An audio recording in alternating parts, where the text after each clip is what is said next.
এই, তুই জানিস না আজকে আমার বাসর রাত, তারপরে বারবার ফোন দিয়ে কেন বিরক্ত করতেছিস নাদিয়া? জানি না, জামাইকে এখনো দেখিনি।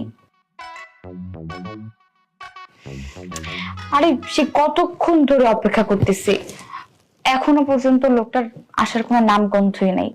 ঘরে সুন্দরী বউ রেখে কেউ এতক্ষণ বাইরে থাকে নাকি? আমার নাকি বেটার কোনো আক্কেল জ্ঞান বলতে কোনো কিচ্ছু নাই। আচ্ছা রাখি।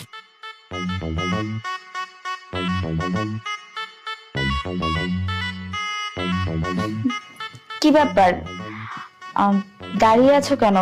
তাড়াতাড়ি আমার ঘোমটাটা খুলো। অনেকক্ষণ ধরে ঘোমটা দিয়ে রাখছি, গরমে না খুব বিরক্ত লাগতেছে। তোমার ঘুমটা আমি কেন তুলতে যাবো? তুমি এত বড় একটা মেয়ে, নিজের কাজটা নিজে করতে পারো না?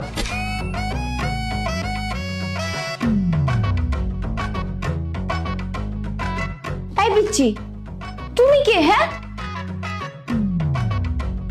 আর তুমি তুমি বাসর ঘরে কি করো? তুমি যাও না? ছোট বাচ্চাদের বাসর ঘরে আসতে নেই? যাও এখান থেকে। এ আমি কেন যাবো? এটা আমার ঘর, যেতে হলে তুমি যাও। এই যাদব পিচ্ছি, মুখের উপর ফটর ফটর করে আবার কথা বলো, একটা থাপ্পড় মেরে না তোমার সবগুলো দাঁত একদম ফেলে দিব। যাও বলতেছি এখান থেকে। এই মেয়ে, তুমি তো বেয়াদব। তুমি তোমার বরকেই থাপ্পড় দিতে চাও?